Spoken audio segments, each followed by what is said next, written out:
พอคู่หน้าซ้ายหน้าคู่อันนี้เนาะแผ่นหน้าเนี่ยนะเวลาเจ้าสิติดซิปเจ้าติดซิปใส่รับซิปนะเจ้าติดใส่แ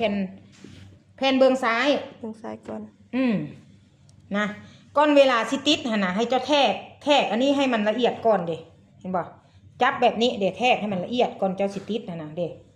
ตัวนี้นะเด้สำคัญได้จะต้องหมายให้มันละเอียดอันนี้นะติดใส่แผ่นซ้ายเวลาติดนะเนาะ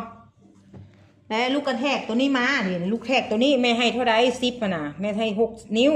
ครึ่งว่ะ6 นิ้วพอแล้วเครื่องกับเพื่อตัวมันยิบนี่เนาะแล้วเจ้าก็ขีดตัวนี้เจ้าขีดดีๆอันนี้นะ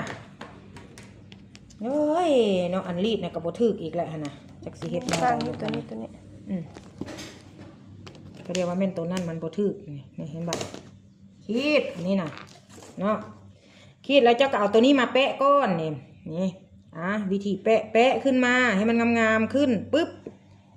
แปะปึ๊บแล้วเนาะปีนออกมาแบบนี้นะนี่ปีนออกมาเจ้าก็คิ้วแบบนี้นะเจ้าก็คิ้วแบบนี้นะ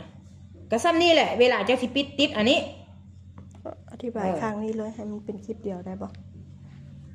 แต่ว่าเจ้าคันอธิบายบันสำคัญเลยแม่นบัญหาลูกสิจื้อบ่